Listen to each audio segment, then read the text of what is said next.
ஆரம்பிச்ச அன்னைக்கே ஒருத்தர் கேட்டார், ஏன் தஸ்பீலாம் ஓதுறீங்க, ஏன் தஸ்பீலாம் ஓதுறீங்க, இதில் நான் உங்களுக்கு என்ன ஃபாயிதா இருக்கு பாருங்க. பொதுவாக நம்ம வீட்டில் நம்ம 20 ரக்காத் தொழுவோம், திடீர்னு 20 ரக்காத் தொழுவும் போது நமக்கு கிடைச்சி அது கணக்கு வராது. நல்லா விளைவிங்க, ஏன்னா உங்களுக்கு பெரிய ஒரு மணிங்கன்னா நல்லா தெரிஞ்சவங்க தான், இருந்தாலும் உங்களுக்கு ஞாபகப்படுத்துக்கான்னு சொல்கிறேன். ஏன் இந்த தஸ்பீ ஓதுறதுன்னு சொன்னால் 2 ரக்காத்தோட ஃபர்தும் நல்லா ஆகி ஓதும். அந்த ஓதக்கூடிய வார்த்தையிலே துவா இருக்கு. அந்த துவாவை பற்றி விளக்க சொன்னால் நிறைய சொல்லலாம். ஃபர்தும் மினல்லாஹி வ நிஅமா வ மக்ஃபிரத்தும் வ ரஹ்மா வ என்னது அப்புறம் வ ஆஃபியத்தும் வ ஸலாம். ஃபர்தும் மினல்லாஹி வ நிஅமா, அல்லாஹ்வுடைய புறத்திலிருந்து அல்லாஹ் ஃபர்த நீ கொடுப்பாயா. மக்ஃபிரத்துனா எங்களுடைய பாவம் மன்னிப்பு செய்வாயா. இப்போ அடுத்த விஷயம் 2 ரக்காத்துக்கு அப்புறம் 4வது ரக்காத்துல அல் பத்ர் முஹம்மதின் முஸ்தஃபாங்கிறான். இப்போ முஸ்தஃபான்னு வந்தால் என்ன செய்யணும், என்ன விளைக்கிறான், 4 ரக்காத் முடிஞ்சு போச்சு. அடுத்து அபூபக்கர் ரொம்போம், எத்தனை ரக்காத் முடிஞ்சு, 8 ரக்காத். அதுக்கப்புறம் உமரும்போம், எத்தனை ரக்காத் முடிஞ்சு. அதுக்கப்புறம் உஸ்மான் போம், எத்தனை ரக்காத். அப்புறம் என்ன செய்யுது, அலி ரலியல்லாஹு தஆலா. இடையில ஒருத்தர் வந்தாலும் கூட அவருக்கு விளைக்கிறது, யார்ட்டையும் கேட்க வேணாம், நீங்க ஓதுற தஸ்பீ வச்சு விளைக்குவாரு. என்ன செய்யுது, அல் பத்ர் முடிஞ்சிருக்குது. எத்தனை முடிஞ்சிருக்கு பாரு, 4. அபூபக்கர் ஆரம்பிச்சாரு, எத்தனை ஆயிருக்கு, 8. உமர் ஆச்சுனா எத்தனை ஆச்சு, 12. அதுக்கப்புறம் உஸ்மான் வந்தா 16. அலி ரலியல்லாஹு தஆலா வந்தா என்ன செய்ய வந்தான், கடைசியா ஒருத்தர் வந்தா அன்னைக்கு அலி ரலியல்லாஹு தஆலா 20 ரக்காத் முடிச்சுட்டாங்க அப்படிங்கிறது விளங்குறதுக்கு தான் உலமாக்கள் என்ன செய்யறாங்க. ஒன்றும் இது சவாபும் கிடைக்கணும், மக்களுக்கு உற்சாகமும் ஏற்படணும். இந்த 20 ரக்காத் முழுமையா தொழுவதற்காக வேண்டி என்ன செய்யறாங்க உலமாக்கள் அந்த காலத்தில் வச்சிருக்கிறாங்க. இதை நம்ம விளையாடு. அதுக்கப்புறம் என்ன செய்யறோம், ஒரு நீண்ட துவா ஓதுறோம். அந்த துவாவுடைய அர்த்தம் இருக்குது, நீங்க தனியா உட்காந்து பாருங்க, ரொம்ப அருமையான அர்த்தம். அல்லாஹும்ம ஜஅல்னா பில் ஈமானி காமிலீன்.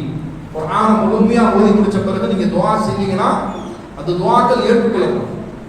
இப்போ அல்லாஹ் கேட்குறீங்க, அல்லாஹ் எங்களுக்கு பரிபூர்ணமான ஈமானை கொடுப்பாயா, ஜகாத்துகளை நிறைவேற்றக்கூடிய தௌஃபீக் செய்வாயா. இது பூராமே அதில் இருக்குது.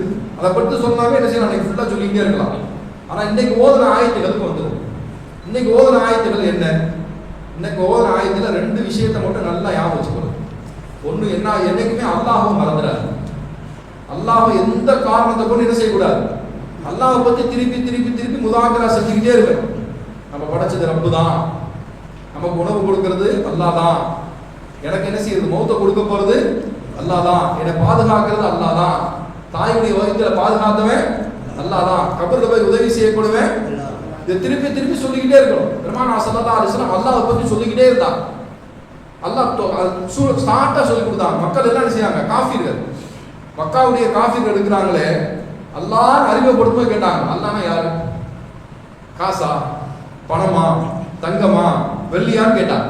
இப்போ அல்லாஹ் குர்ஆன்ல சொல்றான், குல் ஹுவல்லாஹு அஹத், அல்லாஹ் ஒருவன், அல்லாஹுஸ் ஸமத், அல்லாஹ் தேவையற்றவன், லம் யலித், அவன் யாரையும் பெறவில்லை, வலம் யகுல் லஹு குஃபுவன் அஹத், அவன் யாராலும் பெறப்படவும் இல்லை, அவருடைய ஆட்சி அதிகாரத்தில் யாருமே கூட்டு கிடையாது. இதைத்தான் பெருமானார் ஸல்லல்லாஹு அலைஹி வஸல்லம் சொன்னாங்க, யார் குல்ஹுவல்லாஹ் சூரா 3 வாட்டி ஓதுறாங்களோ அவங்களுக்கு முழு குர்ஆன் ஓதுற நன்மை கிடைக்கும். யார் குல்ஹுவல்லாஹ் சூரா 10 வாட்டி ஓதுறாங்களோ அல்லாஹ் தினம் தினம் ஒரு மாளிகை எல்லாம் என்ன செய்ய சொர்க்கத்தில் கட்டி கொடுக்குறான். இப்போ அல்லாஹ்வை பற்றி பேசிக்கிட்டே இருந்தா தான் அல்லாஹ்வுடைய யகீன் உங்களுக்கு வரும். அதில் அப்துல்லா பின் உமர் ரலியல்லாஹு, உமர் ரலியல்லாஹு அவருடைய மகன் என்ன செஞ்சாங்க, ஒரு தினம் பிரயாணம் பண்ணாங்க. போகும்போது சரி காட்டில் வனாந்தரத்தில் ஒரு ஆட்டு இடையன் ஆடு மேய்ச்சிக்கிட்டு இருக்காரு. இப்போ ஆட்டு இடையிட்ட போய் லேசாக பேச்சு கொடுக்குறாங்க.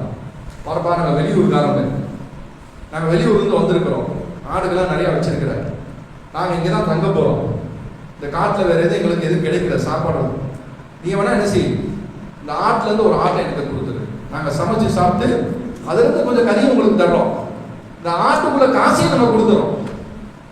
அப்போ சொன்னார், இந்த ஆட்டு இடைன்னு சொன்னார். அந்த காலத்தில் இருக்கக்கூடிய ஆட்டு இடையும், சஹாபாக்களுடைய காலத்தில் ஆட்டு இடைன்னு சொன்னார்.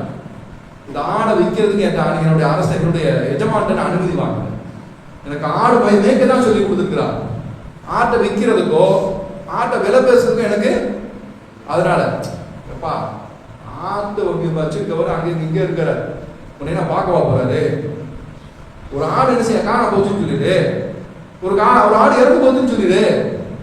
இப்போ அந்த ஆட்டு என்ன செஞ்சாங்க, அப்துல்லா பின் உமர் ரலியல்லாஹு அன்ஹு பார்த்து சொன்னாங்க, ஃபைனல்லா என்னுடைய ரப்ப எங்க போயிட்டான்? ஆட்டை கொடுத்த எஜமானா அந்த ஆட்டுல ஊர்ல இருக்கலாம். ஆனா இந்த ஆடு கண்டிப்பா கியாமத்து நாள்ல வரும். அந்த ஆட்டு என்ன செய்ய எப்படி இறந்தேன்னு கேட்கப்படும். இந்த யாருக்கு வித்தேன்னு கேட்கப்படும். அல்லாஹ்ட்ட போய் என்ன பதில் சொல்றேன்னு சொன்னேன். இந்த வார்த்தை ரொம்ப பிடிச்சு போச்சு. அப்துல்லா உமர் ரலியல்லாஹு அன்ஹு பாருங்க, அந்த காலத்தில் இருக்கக்கூடிய ஒரு ஆட்டு இறையில கூட என்ன செஞ்சு அவ்வளோ அல்லாஹ்வுடைய பயம் இருந்துச்சு. அதே மாதிரி ஹஜ்ரத் இப்ராஹிம் அலைஹிஸ்ஸலாத்து வஸ்ஸலாம் காட்டுல நடந்து போறாங்க. அவங்க குடிக்கிறதுக்கு தண்ணி இல்லை, அல்லாஹ்ட்ட கேட்கறாங்க, ஏன்னா எனக்கு குடிக்க தண்ணி வேணும். இந்த ஆட்டு இடையிட்ட போ, தண்ணி இருக்குன்னா. அல்லாஹ் தண்ணி கேட்டா சம்சம்லாம் கொடுத்த ரப்பு கொடுக்க கூடாதா? இந்த ஆட்டு இடையிட்ட போ, அவன்கிட்ட தண்ணி இருக்கும். நேரம் ஆட்டு இடையிட்ட போய் கேட்டாங்க, ஏப்பா கொஞ்சம் தண்ணி இருந்தா குடிக்க கொடு. அந்த ஆட்டு இடையன் வனாந்தரத்துல காட்டு ஏசினா பாலைவனத்துல காட்ட ஆடுகளை மேய்ச்சிக்கிட்டு இருக்கிறாப்ல. அவங்ககிட்ட கேட்டாங்க, தண்ணி இருந்தா கொஞ்சம் குடிக்க கொடுப்பான். உனக்கு சுடு தண்ணி வேணுமா பச்சை தண்ணி வேணுமா கேட்டார். யாருக்கு கேட்டாரு? ஆட்டு இடையன் கேட்கிறார். ஹஜ்ரத் இப்ராஹிம் சுத்தி பார்க்கிறார். என்ன பிளாஸ்க் எதுவும் வச்சிருக்கிறாரா? இந்த பிளாஸ்க்ல சுடு தண்ணி, இந்த பிளாஸ்க்ல பச்சை தண்ணி ஒண்ணுமே இல்லை, ஒரே ஒரு குச்சி தான் வச்சிருக்காரு. அவன்கிட்ட கேட்டாங்க, நல்லா சரியான வெயில் காலமா இருக்கு, கொஞ்சம் ஜில்லுன்ற தண்ணி தான் நல்லா இருக்கும். உடனே என்ன செஞ்சா தெரியுமா? அந்த ஆட்டு இடையன் பக்கத்தில் இருக்கக்கூடிய பூமியை ஓங்கி அடிச்சார். தண்ணி பிறந்துகிட்டே என்ன செஞ்சு தண்ணி வெளியே வந்துச்சு. இப்ராஹிம் அலைஹிஸ்ஸலாத்து வஸ்ஸலாம் அந்த தண்ணி எடுத்து குடிச்சுக்கிட்டாங்க. குடிச்சிட்டு அல்லாஹ்ட்ட கேட்டாங்க, எல்லாம் சாதாரண ஒரு ஆட்டு இடையன், இவனுக்கு இவ்வளவு பெரிய ஆட்டலா? ஏன்னா இவ்வளவு பெரிய ஆற்றல் எப்படி அல்லாஹ் இவனுக்கு கொடுத்த? ஏட்ட கேட்காத, அவன்டே கேளு. அல்லாஹ் என்ன சொன்னா? அந்த ஆட்டு இடையட்டே கேளு. ஆட்டு இடையட்டை என்ன செய்யறாங்க? ஹஜ்ரத் இப்ராஹிம் அலைஹிஸ்ஸலாம் கேட்கிறாங்க, தம்பி இவ்வளவு பெரிய ஆற்றல் உனக்கு எப்படி வந்துச்சுன்னு கேட்டாங்க. ஹஜ்ரத் இப்ராஹிம் அலைஹிஸ்ஸலாத்து வஸ்ஸலாம் பார்த்து அந்த ஆட்டு இடையன்னு சொன்னா, இவ்வளவு ஆடுகளை இத்தனை வருஷமா மேய்ச்சிக்கிட்டு இருக்கிறேன், ஒரு நாள் ஒரு பொழுது கூட இந்த ஆட்டுல இருந்து பால் அல்ல எதையுமே எடுக்கிற நீர் கூட எனக்கு வரல, உள்ளத்துல வரல. ரப்பு என்ன பாதுகாப்பான், ரப்பு எனக்கு ஒரு பொறுப்பு கொடுத்திருக்கிறான், அந்த பொறுப்பை நான் நிறைவேற்றுறேன், அது என்னோட கடமை அப்படின்னு நினைச்சிட்டு இருக்கேன். இந்த வனாந்தரத்துல எனக்கு யாருமே உதவி செய்யறதுக்கு யாருமே இல்லை, அல்லாஹ் மட்டும்தான். இந்த குச்சியை வச்சு அடிச்சா எனக்கு தண்ணி வரும், இந்த குச்சியை வச்சு என்ன கேட்டாலும் எனக்கு அல்லாஹ் கொடுப்பாங்கிற விஷயத்த சொல்லி கொடுத்தான். பாருங்க, அல்லாஹ் மீது தவக்கல் வச்சதுனால அந்த ஆட்டு இறைனுக்கு அல்லாஹ் எவ்வளவு பெரிய ஆட்டத்தை கொடுத்தான்னு சொன்னா, நம்ம அல்லாஹ்ட்ட கேட்கணும். ரமலான்ல என்ன கேட்கணும்? காசை கேட்கணுமா, பணம் கேட்கணுமா? அதெல்லாம் அப்புறம். ரிஸ்க்ல 4 விதமான ரிஸ்க்குகள். ஒன்று அதுனா ரிஸ்க்குன்னு சொல்லுவாங்க, கம்மியான ரிஸ்க். ரெண்டாவது அஃப்சல் ரிஸ்க்குன்னு சொல்லுவாங்க, சிறப்பான ரிஸ்க். ஆலா ரிஸ்க், உயர்தரமான ரிஸ்க்குன்னு சொல்லுவாங்க. கடைசியை சொல்லுவாங்க தமாமு ரிஸ்க்குன்னு சொல்லுவாங்க, பரிபூர்ணமான ரிஸ்க். அதுனா ரிஸ்க் என்ன தெரியுமா? ரொம்ப கம்மியில உலகத்தை கேட்குறது, ஆடையை கேட்கறது, சாப்பிட்றது கேட்கறது, தங்குறது கேட்கறது, இதெல்லாம் கேட்குறது. ரெண்டாவது என்ன செய்யணும்னு சொன்னாக்க அப்சல் ஒரு சிறப்பான ரிஸ்க் என்ன தெரியுமா? பிள்ளைகளை சாலிஹானா கேட்கணும். அல்லாஹ் என் பிள்ளைகளை சாலிஹான்களா ஆக்கி கொடு, முத்தகீன்களாக ஆக்கி கொடு, முஹ்லிஸீன்களாக ஆக்கி கொடு. அடுத்து வந்து அப்சல் உயர்வான ரிஸ்க் என்ன தெரியுமா? நல்ல ஆரோக்கியத்தை கேட்கணும். அல்லாஹ் எல்லாத்தையும் சம்பாதிச்சேன், வச்சேன், எல்லாமே செஞ்சேன், கண்ணு தெரியல, உடல்நிலை சரியில்லை, என் பிள்ளைங்க என்னை பார்க்கல, இந்த மாதிரி சிலபத்தை எனக்கு கொடுக்குற ஆரோக்கியத்தை கொடு. தமாம ரிஸ்க்னா நான் அந்த உலகத்துல வாழ்ந்த பிறகு யாரெல்லாம் நீ பார்த்து என்ன சந்தோஷப்படணும். உலகத்துல எத்தனையோ பேர் வாழ்ந்தாங்கப்பா, அதுல என்னுடைய திருப்திக்காக நீ வாழ்ந்தப்பா அப்படின்னு சொல்லணும். இந்த 4 விதமான ரிஸ்க் என்ன செய்யணும்? இந்த ரமலானுடைய ரிஸ்க் ரமலானுடைய மாதத்தில் கேட்கறது எல்லாம் அல்லாஹ் ஜல்லஷானஹு வ தஆலா இப்படிப்பட்ட பரிபூர்ணமான ரிஸ்க்கள் அல்லாஹ் தருவானாக. அல்ஹம்துலில்லாஹ்.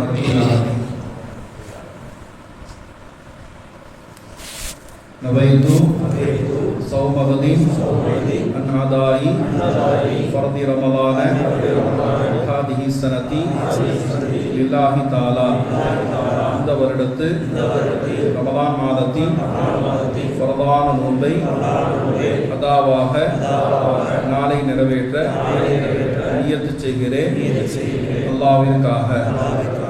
اللهم صل على رسولك سيدنا نبينا مولانا محمد وبارك وسلم عليه. اللهم ربنا اغفر لنا ذنوبنا وخطايانا كلها يا رب العالمين. يا الله கிருபையுள்ள ரஹ்மானே, எஜமானே, யா அல்லாஹ் என்னுடைய குற்றம் குறைகளை மன்னித்திடுவாயாக, உண்மையான யக்கீனை தருவாயாக, பரிபூர்ணமான ஈமானை தருவாயாக, உன்னையே அப்படியே நம்பி வாழ்க்கை நடத்த எங்களுக்கு உதவி செய்வாயாக. பரிபூர்ணமான தக்வாவுடைய வாழ்க்கையை தருவாயாக. யா அல்லாஹ் இந்த மாதம் யா அல்லாஹ் நீ கொடுக்கக்கூடிய மாதம் ரஹ்மானே. யா அல்லாஹ் உண்மையான தக்வாவை கொடு ரஹ்மானே. எங்க நோன்புகளை கொண்டு யா அல்லாஹ் நீ ஏற்றுக்கோ ரஹ்மானே. யா அல்லாஹ் எந்த நோன்பை கொண்டு தக்வா உண்டாகுமோ அப்படிப்பட்ட நோன்பாக எங்களை நோன்புகளை ஆக்கிவை ரஹ்மானே. எங்க பிள்ளைகளை நீ கபூல் செய் ரஹ்மானே. எங்க குழந்தைகளுக்கு யா அல்லாஹ் எங்க கண்குளிர்ச்சியாக ஆக்கிவை ரஹ்மானே. இம்மை மறுமையில சிறந்தவர்களாக ஆக்கி அருள்புரி ரஹ்மானே. யா அல்லாஹ் எங்க குழந்தைகளை நீ கபூல் செஞ்சுக்க ரஹ்மானே. இப்ராஹிம் அலைஹிஸ்ஸலாத்து வஸ்ஸலாம் ஹாஜரா அலைஹிஸ்ஸலாம் அவர்களை கொண்டு இஸ்மாயில் அலைஹிஸ்ஸலாம் அவர்களை பொருந்து கொண்டது போல எங்க குழந்தைகள் நீ கபூல் செஞ்சுக்க ரஹ்மானே. உடல்ல ஆரோக்கியமான வாழ்க்கையை தா ரஹ்மானே. யா அல்லாஹ் நிறைய வியாதிகள் யா அல்லாஹ் எங்க உம்மத்தில் இருந்து கொண்டு இருக்கிறது ரஹ்மானே. சுகர், பிரஷர் யா அல்லாஹ் என்ன வியாதிகள் இருக்குதோ யா அல்லாஹ் எல்லா வியாதிகளுக்கும் சிஹத்தை கொடு ரஹ்மானே. வாழும் காலமெல்லாம் ஆரோக்கியமாக வாழ தௌஃபீக் செய் ரஹ்மானே. அந்த ஆரோக்கியத்தை கொண்டு நன்றி செலுத்தக்கூடியவர்களாக ஆக்கி அருள்புரி ரஹ்மானே. யா அல்லாஹ் அந்த உலகத்துல வாழ்ந்த எத்தனையோ ஜனங்கள்ல யா அல்லாஹ் உனக்கு பிடித்தமான நல்லடியார்கள், முஹ்லிசீன்கள், முத்தகீன்கள் இருக்கிறார்கள் ரஹ்மானே. அந்த கூட்டத்தில் எங்களை ஆக்கி அருள்புரி ரஹ்மானே. இந்த ரமலானுடைய மாதத்துல நாங்க எதுவுமே யா அல்லாஹ் எங்களுக்கு கேட்க தெரியாது ரஹ்மானே. எல்லா விஷயம் உனக்கு கொடுக்க தெரியும் ரஹ்மானே. எல்லா விதமான கைது பறக்கத்துகளை கொடுத்து ரஹ்மானே. எல்லா விதமான பலா முசீபத்துகளை விட்டு பாதுகாத்து ரஹ்மானே. யா அல்லாஹ் எங்க வீட்டு பெண்களை நீ கபூல் செஞ்சுக்கோ ரஹ்மானே. எங்க வீட்டு யா அல்லாஹ் குழந்தைகளை நீ கபூல் செஞ்சுக்கோ ரஹ்மானே. எங்களை நீ கபூல் செஞ்சுக்கோ ரஹ்மானே. அல்லாஹும்ம ரப்பனா ஆத்தினா ஃபித் துன்யா ஹஸனா وفي الآخرة حسنة وقنا عذاب النار. سبحان ربك رب العزة عما يصفون وسلام على المرسلين والحمد لله رب العالمين. صلى الله على محمد صلى الله عليه وسلم. صلى الله على محمد صلى الله عليه وسلم. صلى الله على محمد يا رب صل عليه وسلم. பெண்கள் முன்னாடி போயிருக்கோமா? சுப்ஹானல்லாஹி வ பிஹம்திஹி.